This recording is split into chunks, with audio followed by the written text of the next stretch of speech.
ಕನ್ನಡ ಜಾಣ ನಮಸ್ಕಾರ. ಆಗರ್ಭ ಶ್ರೀಮಂತರ ಮನೆತನದ ಒಬ್ಬ ಹುಡುಗ ದೂರದ ಊರಿನಲ್ಲಿ ಶಾಲಾ ಕಲಿತಾ ಇರ್ತಾನೆ. ಅಲ್ಲಿ ಬಂದವರೆಲ್ಲ ಶ್ರೀಮಂತರ ಮನೆ ಮಕ್ಕಳೇನೆ. ಯಾವುದೇ ಭಯ ಆತಂಕ ಪಡುವ ಸಂದರ್ಭನೇ ಇಲ್ಲ.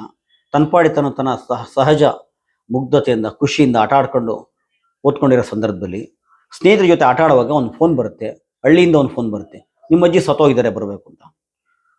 ಹೋಗ್ತಾನೆ, ಅಜ್ಜಿ ಎಲ್ಲ ಕಾರ್ಯ ಮುಗಿಸ್ಕೊಂಡು ಬರ್ತಾನೆ. 6-7 ವರ್ಷ ಆದಮೇಲೆ ಅಷ್ಟೊತ್ತು ಪ್ರೌಢಾವಸ್ಥೆ ಬಂದಿರ್ತಾನೆ. ಮತ್ತೊಂದು ಫೋನ್ ಬರುತ್ತೆ. ಆ ಸುದ್ದಿ ಅವನಿಗೆ ನಿರೀಕ್ಷಣೆ ಆಗಿರುತ್ತೆ. ಒಂದಿನ ಈ ಥರ ಫೋನ್ ಬರುತ್ತೆ ಅಂತ ಗೊತ್ತಿರುತ್ತೆ ಅವನಿಗೆ, ತನ್ನ ತಂದೆ ಸೋತೋಗಿದ್ರೆ ಬರಬೇಕು ಅಂತ ಹೇಳ್ಬಿಟ್ಟು.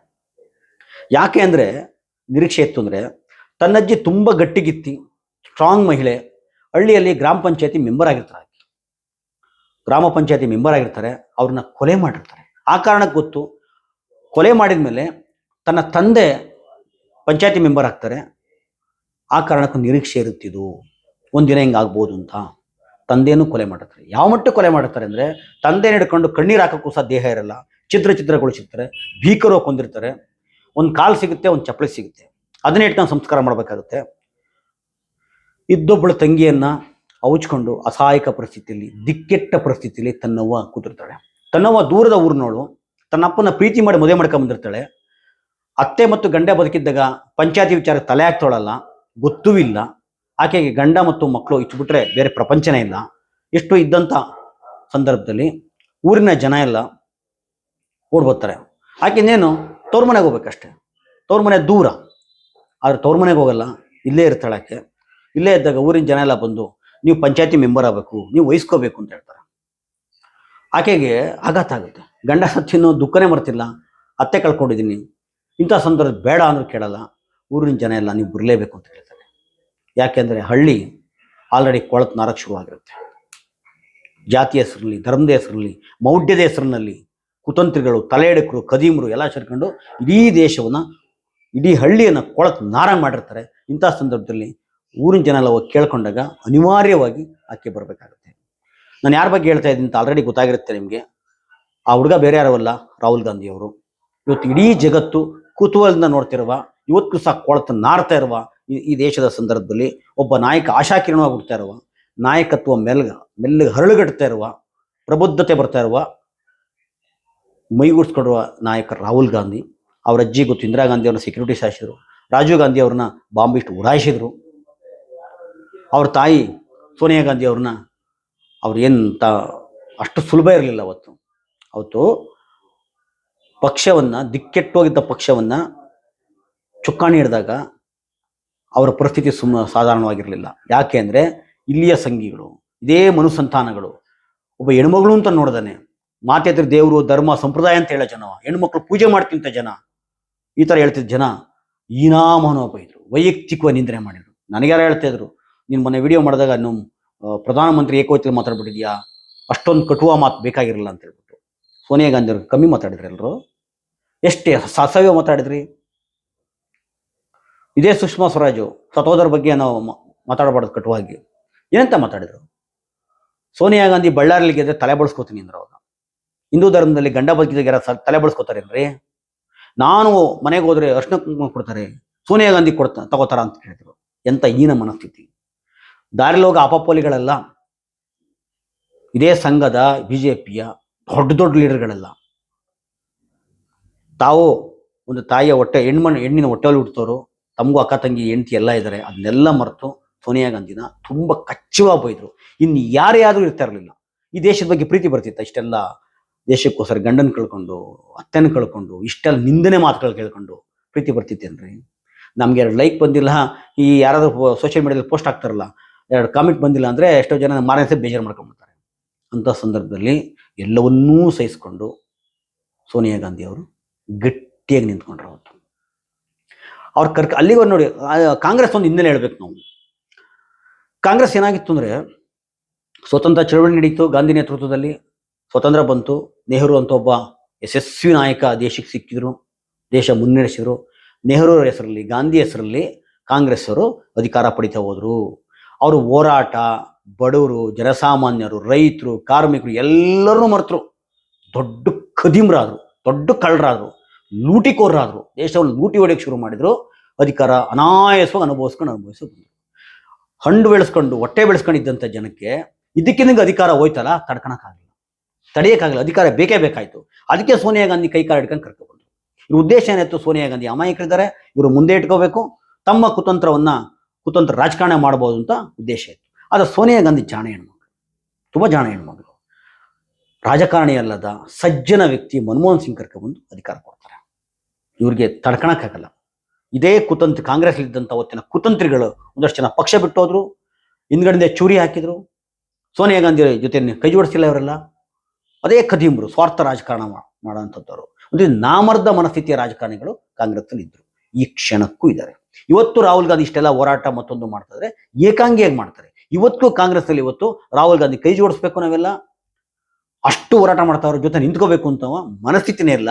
ಅದಕ್ಕೆ ಹೇಳಿದ್ ನಾನು, ನಾಮರ್ದ ಮನಸ್ಥಿತಿ ಕಾಂಗ್ರೆಸ್ನಲ್ಲಿ ಇವತ್ತಿಗೂ ಇದೆ, ಈ ಕ್ಷಣಕ್ಕೂ ಇದೆ.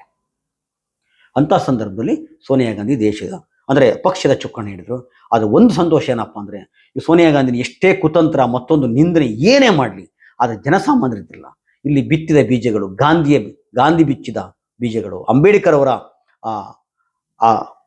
ಒಂದು ರೀತಿಯ ಅನುಯಾಯಿಗಳು, ಬುದ್ಧನ ಅನುಯಾಯಿಗಳು, ಇಂಥವರೆಲ್ಲ ಇದ್ರಲ್ಲ, ಇವರೆಲ್ಲ ಒಂದು ಸೋನಿಯಾ ಗಾಂಧಿ ಅವ್ರ ಜೊತೆ ನಿಂತ್ಕೊಂಡ್ರು. ಬಣ್ಣವಿಲ್ಲದ, ಕುತಂತ್ರವಿಲ್ಲದ, ಕೃತಕತೆ ಇಲ್ಲದ ಸಹಜವಾದ ಮುಗ್ಧ ಮಾತುಗಳು, ಸೋನಿಯಾ ಗಾಂಧಿಯವರ ಮುಗ್ಧ ಮಾತುಗಳು ಇಡೀ ದೇಶದ ಮೂಲೆ ಮೂಲೆ ತಟ್ಟಿತು. ಅಧಿಕಾರ ಕೊಟ್ಟರು. 10 ವರ್ಷ ದೇಶವನ್ನು ಕಾಪಾಡಿದ್ರಿ, ಸದೃಢವಾಗಿ ದೇಶವನ್ನು ಕಾಪಾಡಿದ್ರು. ತಪ್ಪುಗಳಿಲ್ಲ ಅಂತಲ್ಲ, ಬೇಕಾದಷ್ಟಿದೆ, ಚರ್ಚೆ ಮಾಡಿ, ಟೀಕೆ ಮಾಡಿ. ಅದಕ್ಕೆ ಹೇಳ್ತಾ ಇರೋದು, ಬರ್ರಪ್ಪ ಚರ್ಚೆ ಮಾಡಿ, ಟೀಕೆ ಮಾಡಿ ಅಂತ ಹೇಳ್ಬಿಟ್ಟು. ನೋಡಿ, ನಾವು ರಾಹುಲ್ ಗಾಂಧಿ ವಿಚಾರಕ್ಕೆ ಬರೋದಾದ್ರೆ, ತನ್ನ ಕುಟುಂಬದಲ್ಲಿ ಇಷ್ಟೆಲ್ಲ ಆಯ್ತು, ಹಿಂಗೆಲ್ಲ ಆಯ್ತು, ಇನ್ಯಾರಾದ್ರೂ ಎದುರ್ಕೊಂಡು ವಿದೇಶಕ್ಕೆ ಹೋಗೋ, ಬಿಸ್ನೆಸ್ ಮಾಡ್ಕೊಂಡು ಏನೋ ಶ್ರೀಮಂತರ ಮನೆ ತಂದು ಆರಾಮಾಗಿರ್ಬೋಯಿತ್ತು. ಆತ ಮತ್ತೆ ರೋಡ್ಗಿಳಿತಾನೆ, ಅಂಜಲ್ಲ, ಎದರಲ್ಲ, ದೇಶದ ಮೂಲೆ ಮೂಲೆಗೆ ಹೋಗ್ತಾನೆ. ಬಡವರು, ಕಾರ್ಮಿಕರು, ಮಹಿಳೆಯರು ಎಲ್ಲರೂ ಒಪ್ಕೊಂಡು ಸಾಂತ್ವನ ಹೇಳ್ಕೊಂಡು ಆತ್ಮವಿಶ್ವಾಸ ತುಂಬ್ತಾ ಹೋಗ್ತಾನೆ. ಅವನು ದೊಡ್ಡ ಲೀಡ್ರ. ಸಂಸತ್ತಿ ಬಂದ್ರೆ ಹೆಣ್ಮಕ್ಳು ಹೊಡೆದ್ಬಿಡ್ತಾರೆ, ನನ್ನ ಕಚ್ಚಿಬಿಡ್ತಾರೆ, ಪರಚ್ಬಿಡ್ತಾರೆ ಅನ್ನೋ ಮನುಷ್ಯ ದೊಡ್ಡ ಲೀಡ್ರ. ಇಲ್ಲದೇ ಇರೋ ಗುಣಗಳು ಎಷ್ಟು ಸಲ ಹೇಳ್ತೀರಿ ಆ ಮನುಷ್ಯನಿಗೆ? ಮತ್ತೆ ಹೇಡಿಯಿಂದಲೇ, ಪುಕ್ಲ ಅಂದನೆ ಧೀರ ಅನ್ನಕ್ಕಾಗತ್ತಾ, ಶೂರ ಅನ್ನಕ್ಕಾಗತ್ತ? ನಮ್ಮ ಬದುಕಲ್ಲಿ ಈ ಥರ ಏನಾರು ನಡೆದಿದ್ರೆ ನಾವೆಲ್ಲಿರ್ತಿದ್ವಿ? ನಾವು ಹೆಂಗೆ ಯೋಚನೆ ಮಾಡ್ತಿದ್ವಿ? ರಾಹುಲ್ ಗಾಂಧಿ ಹೆಂಗೆ ಯೋಚನೆ ಮಾಡ್ತಾರೆ ರೀ? ಆತನ ಬಟ್ಟೆ ಬದಲಾಯ್ತ್ರಿ, ಡ್ರೆಸ್ ಕೋಡ್ ನೋಡ್ರಿ, ಒಂದು ಸರಳವಾದ ಟಿ ಶರ್ಟ್, ಒಂದು ಪ್ಯಾಂಟ್ ಹಾಕೊಂಡು ಎಷ್ಟು ಸರಳವಾಗಿ. ಅದನ್ನ ಎಷ್ಟು ಅಂದ್ರೆ ನೀವು ಪಪ್ಪು ಅಂತ ಹೇಳಿ ಬಿಂಬಿಸಕ್ಕೆ ಎಷ್ಟು ಸಾವಿರಾರು ಕೋಟಿ ಖರ್ಚು ಮಾಡಿದ್ರಿ. ಇನ್ಯಾರಾದರೂ ಟಿಕೆಟ್ ಬಿಡ್ತಿರೋ? ಆತ ಎದರಲಿಲ್ಲ, ತಲೆ ಕೆಡಿಸ್ಕೊಂಡು ಏನು ಬೇಕಾರೋ ಅಂದಿ ನೀವು, ಏನು ಬೇಕು ಬನ್ನಿ ಚರ್ಚೆ ಮಾಡಿ. ಏನೋ ಮೋದಿಯವರು ಸಂಘದಲ್ಲಿ ಬೆಳೆದ್ರಂತೆ, ಟೀಮ್ ಮಾರಿದ್ರಂತೆ, ಶಿಸ್ತು ಕಲಿಸಿದ ಸಂಘ. ಮತ್ತು ನಿಮ್ಮ ಡ್ರೆಸ್ ಹೆಂಗಿದೆ ಸ್ವಾಮಿ? ಲಕ್ಷಾಂತರ ರೂಪಾಯಿ ಡ್ರೆಸ್ಸು, ಶೋಕಿ, ಫೋಟೋ ಹುಚ್ಚು, ಪ್ರಚಾರದ ಹುಚ್ಚು. ಚರ್ಚೆ ಪ್ರಜಾಪ್ರಭುತ್ವ ರೀ, ಚರ್ಚೆ ಮಾಡಿ. ಆಯಿತು, ಮನಮೋಹನ್ ಸಿಂಗ್ ಕಾಲದಲ್ಲಿ ಏನು ತಪ್ಪಾಯಿತು, ನೆಹರು ಕಾಲದಲ್ಲಿ ಏನು ತಪ್ಪಾಯಿತು, ಏನೆಲ್ಲ ಕರೆಕ್ಟಾಗಿದ್ದಾರೆ ಅಂತಲ್ಲ. ಇವತ್ತು ಸಂಘಿಗಳ ಅಧಿಕಾರಕ್ಕೆ ಬರಲಿಕ್ಕೆ ರಾಜೀವ್ ಗಾಂಧಿ ಎಡವಟ್ಟೆ ಕಾರಣ, ಆ ನಿರ್ಧಾರ ಕಾರಣ. ಒಂದಿಷ್ಟು ಮಾತಾಡಬೇಕಾದ್ರೆ ಸಪ್ರೇಟಾಗಿ. ಅದಕ್ಕೆ ಹೇಳಿ, ಈಗಲೂ ಕಾಂಗ್ರೆಸ್ಸಲ್ಲಿ ನಾಮರ್ದ ಮನಸ್ಥಿತಿಯರು ಈಗಲೂ ಇದ್ದಾರೆ ಕಾಂಗ್ರೆಸ್ಸಲ್ಲಿ.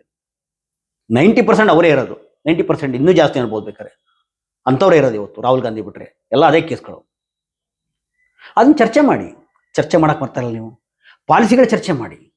ಅದೇನೋ ಯಾರೋ ಮಿನಿಸ್ಟ್ರು ನೆಹರು ಅವ್ರಿಗೆಲ್ಲ ಹುಡುಗಿ ಜೊತೆ ಅದು ಇಟ್ಕೊಂಡು ಫೋಟೋ ಹಾಕೊಂಡು ಸಂಸತ್ ಎದುರುಗಡೆ ನಿಂತಿದ್ದ. ಅದ್ಯಾರೋ ತುಂಬ ಚೆನ್ನಾಗಿ ಹೇಳಿದ್ರು. ಅಲ್ಲಪ್ಪ, ನೀನು ಏನು ಹೇಳಕ್ ಹೊರಟಿದ್ಯಾ? ನೆಹರು ತಪ್ಪು ಮಾಡ್ರು ನಿಜ, ಮೋದಿನೂ ತಪ್ಪು ಮಾಡ್ರು ಅಂತ ಹೇಳ್ತಾ ಇದೀಯಾ? ಮೋದಿ ತಪ್ಪು ಮಾಡಿಲ್ಲ ಅಂತ ಸಮರ್ಥನೆ ಮಾಡ್ಕೋಬೇಕಲ್ವ ನೀವು? ಅವರು ಮಾಡಿದ್ರು ನಾವು ಮಾಡಿದ್ರು ಅಂತ ಹೇಳ್ತಾ ಇದೀನಿ ನೀನು. ಇಷ್ಟು ಅರ್ಥ ಪೆಂಗಳ ನೀವು, ಇಂಥ ಪೆಂಗಳಾಗ್ಬಿಟ್ರ ನೀವು. ನಿನ್ನ ನಾಯಕನ ಸಮರ್ಥನೆ ಮಾಡ್ಕೋಬೇಕು, ಅವ್ರು ಮಾಡಿದ್ರೆ ಅಂತ ತೋರಿಸ್ಬೇಕು ನೀನು. ನಿನ್ನ ನಾಯಕನ ಅಂದ್ರೆ ಅವರು ಮಾಡಿದ್ರೆ ನಾವು ಮಾಡಿದೀವಿ, ಇದನ್ನ ಹೇಳಕ್ ಹೊರಟಿದ್ದೀನಿ ನೀನು.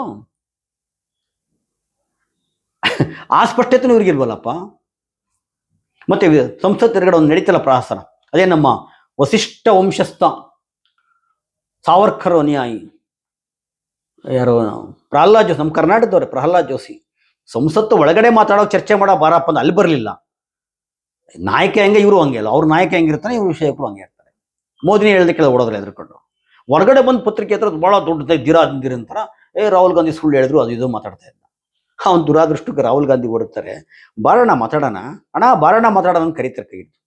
ಬನ್ನಿ ಮಾತಾಡೋಣ, ಚರ್ಚೆ ಮಾಡೋಣ, ಅದಕ್ಕೇನಂತೆ ಅಂತ ಹೇಳ್ಬಿಟ್ಟು ಚರ್ಚೆ ಮಾಡ್ಬೇಕಲ್ವಾ, ತಿರುಳಿದ್ರೆ ಚರ್ಚೆ ಮಾಡ್ಬೇಕಲ್ವಾ.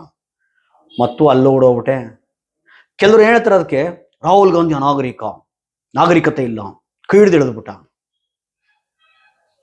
ಅಯ್ಯೋ, ನಾಗರಿಕತೆ ಬಗ್ಗೆ ನೀವು ಹೇಳ್ಕೊಡ್ತೀರಾ? ವಿಧಾನಸೌಧದಲ್ಲಿ ಕುತ್ಕೊಂಡು 6 ಪಿಕ್ಚರ್ ನೋಡಿದ್ರೆ ಅಯೋಗ್ಯ ಯಾರು? ಕೊಲೆ ಮಾಡಿ ಜೈಲಿಗೆ ಹೋಗಿದ್ದಾರನ್ನ ಬಿಡಿಸ್ಕೊಂಬಂದು ಹೂವಿನ ಹಾರ ಹಾಕಿ ವೆಲ್ಕಮ್ ಮಾಡ್ದ ಕಿತ್ತೋದವ್ರು ಯಾರು? ಇದು ನಾಗರಿಕತೆನಾ? ಇದೇನ್ರಿ ನಾಗರಿಕತೆ? ನಾಗರಿಕತೆ ಬಗ್ಗೆ ಹೇಳ್ತೀರಿ ನೀವು? ಯಾವ ಕಾಂಗ್ರೆಸ್ನವರು ಹೋರಾಟ ಮತ್ತೊಂದು ಎಲ್ಲವನ್ನೂ ಮರೆತು ನಾಮರ್ಧ ಸ್ಥಿತಿಯಲ್ಲಿದ್ರು ಅವರನ್ನ ರಾಹುಲ್ ಗಾಂಧಿ ಮತ್ತೆ ನಡೆಸಕ್ಕೆ ಶುರು ಮಾಡಿದ್ರು. ಈ ದೇಶದ ತುಂಬ ಅನಿವಾರ್ಯವಾಗಿ ರಾಹುಲ್ ಗಾಂಧಿ ಜೊತೆ ನಡೀಬೇಕಾಯ್ತು. ಒಂದು ಇಷ್ಟೆಲ್ಲ ಸಂದರ್ಭದಲ್ಲಿ ತುಂಬಾ ವಿಚಾರಗಳು ಮಾತಾಡಬಹುದು ಬಿಡಿ. ನೀವು ಅದು ಕೇಳಿದ ಪಾಲಿಸಿ ಬಗ್ಗೆ ಮಾತಾಡಿ ಕರೆಯೋದು, ನೀವೇನು ಪಾಲಿಸಿ ಮಾಡಿದ್ರೆ ಅವ್ರೇನು ಮಾಡಿದ್ರು ನೋಡಿ. ಸುಮ್ಮನೆ ಒಂದು 2-3 ಮಾತ್ರ ಉದಾಹರಣೆ ಹೇಳ್ತೀನಿ. ಇದರಿಂದ ದಿವಸ ತುಂಬಾ ಅದನ್ನೇ ಒಂದು ಇಟ್ಕೊಂಡು ವಿಡಿಯೋಗಳು ಮಾಡ್ಬೋದು. 1964ರಲ್ಲಿ ಫುಡ್ ಕಾರ್ಪೊರೇಷನ್ ಕಾಯ್ದೆ ತಂದ್ರು. ಮತ್ತೆ ಇದು ವಾಣಿಜ್ಯ ಮತ್ತು ಕೃಷಿ ಮಾರುಕಟ್ಟೆ ಬೆಳವಣಿಗೆ ಕಾರಣ ಆಯಿತು. ಅಷ್ಟೇ ಅಲ್ಲ, ಕಾರ್ಮಿಕರು ಇದ್ರಲ್ಲ ರೀ, ವರ್ಷವಿಡೀ ದುಡಿತಾ ಇದ್ದವ್ರಿಗೆ ವರ್ಷಕ್ಕೊಂದ್ಸಲ ಬೋನಸ್ ಕೊಡಬೇಕು ಅಂತಂದವರು. ಬೋನಸ್ ಪಾವತಿ ಇದೆಯಲ್ಲ, 1965ರಲ್ಲಿ ಬೋನಸ್ ಕೊಡಬೇಕು ಅಂತ ತಂದವರು ಇದೇ ಕಾಂಗ್ರೆಸ್ ಕಾಲದಲ್ಲಿ. 1968ರಲ್ಲಿ ರಾಷ್ಟ್ರೀಯ ಶಿಕ್ಷಣ ನೀತಿ. ಯಾಕೆ ಇವತ್ತು ಮೆಕ್ಕಾಲೆ ಸರಿಲ್ಲ ಅದು ಇದನ್ನು ಬಾಯ್ಬಿಡ್ಕತ್ತವ್ರೆ? ತಮ್ಮ ಅದೇ ಕುತಂತ್ರದ ಎಂಥದ್ದು ನಮ್ಮ ಗುರುಕುಲ ಶಿಕ್ಷಣ ಇತ್ತು, ಅದಿತ್ತು ಅಂತ. ಅದು ಇದು ತಂದ ಮೇಲೆ ವಿಜ್ಞಾನ ತಂತ್ರಜ್ಞಾನ ಇವೆಲ್ಲ ದೊಡ್ಡ ಮಟ್ಟದಲ್ಲಿ ಬೆಳೀತು, ಕೆಲಸ ಸಿಕ್ತು. ಅದನ್ನು ಬಳಸ್ಕೊಂಡು ವಿದೇಶಕ್ಕೆ ಹೋಗಿ ದುಡ್ಕೊಂಡು ಇರೋಂಥ ಯಾರು ಅವತ್ತು ವಿರೋಧ ಮಾಡ್ತಿದ್ರು ಸಂಪ್ರದಾಯವಾದಿಗಳು, ಅವ್ರ ಮಕ್ಕಳೇ ಇವತ್ತು ಅದನ್ನ ವಿಜ್ಞಾನ ತಂತ್ರಜ್ಞಾನ ಶಿಕ್ಷಣ ಬಳಸ್ಕೊಂಡು ಇವತ್ತು ವಿದೇಶದಲ್ಲಿರೋದು, ಡಾಲರ್ ಎತ್ತ ನಿಮಗೆ ದುಡ್ಡು ಕಳಿಸ್ತಾ ಇರೋದು. ಇಂಥ ತುಂಬ ಇದು ಬೇಕಾದ್ರೆ ಸಿಕ್ಕಾಪಟ್ಟೆ ಇದೆ, ಅದು ಸಪ್ರೇಟೇ ಚರ್ಚೆ ಮಾಡ್ಬೋದು. ಒಂದು ಇಂಥ ದಿಕ್ಕೆಟ್ಟ ಪರಿಸ್ಥಿತಿಯಲ್ಲಿ ರಾಹುಲ್ ಗಾಂಧಿ ಒಬ್ಬ ನಾಯಕನಾಗಿ ಇವತ್ತು ರೂಪುಗೊಳ್ತಾ ಇರೋದಿದೆಯಲ್ಲ, ಇದು ಖುಷಿ. ನಮಗೆ ತಕರಾರಿಲ್ಲ ಅಂತ ಅಲ್ಲ. ರಾಹುಲ್ ಗಾಂಧಿ ಅಧಿಕಾರಕ್ಕೆ ಬಂದ ಮೇಲೂ ಸಹ ಅವ್ರನ್ನು ಮುಲಾಜಿಲ್ಲ ಟೀಕೆ ಮಾಡ್ಬೋದು, ಅವರು ವಿಮರ್ಶೆ ಮಾಡ್ಬೋದು. ಅವರು ಇದೇ ಥರ ಪಲಾಯನ ಮಾಡಿದ್ರೆ, ಉತ್ತರ ಕೊಟ್ಟಿಲ್ಲ ಅಂದರೆ ಅವ್ರಿಗೂ ಇದೇ ರಣಹೇಡಿ ಅಂತ ಪದನೇ ಬಳಸಿ ಮಾತಾಡ್ಬೋದು. ಎರಡನೇ ಮಾತೇ ಇಲ್ಲ, ನಮ್ಗೇನೂ ಆಗಬೇಕಾಗಿಲ್ಲ. ಆದರೆ ಈ ಕ್ಷಣಕ್ಕೆ ರಾಹುಲ್ ಗಾಂಧಿಯನ್ನು ಬೆಂಬಲಕ್ಕೆ ನಿಲ್ಲಬೇಕಾದ್ದು ಪ್ರತಿಯೊಬ್ಬ ಪ್ರಜ್ಞಾವಂತನ ಕರ್ತವ್ಯ ಅಂತ ಹೇಳ್ತಾ ನನ್ನ ಮಾತು ಮುಗಿಸ್ತೀನಿ. ಎಲ್ರಿಗೂ ಸಹ ಮತ್ತೊಮ್ಮೆ ವಂದನೆಗಳು.